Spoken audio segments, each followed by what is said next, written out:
Kibol. Hindi na magkasya sa upuan si Kibol. Ngayon, hindi na nga makaupo yung nanay niya eh.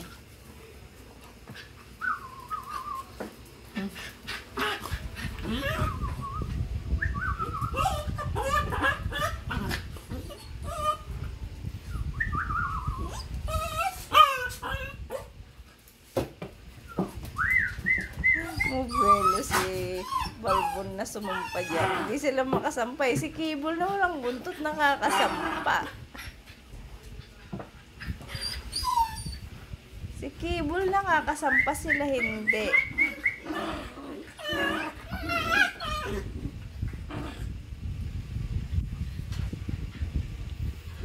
Hinihintay nila si Kuya Riz. Pakainin sila ni Kuya Riz.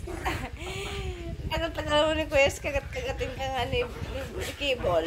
Tagal-tagal naman yung dumating kasi.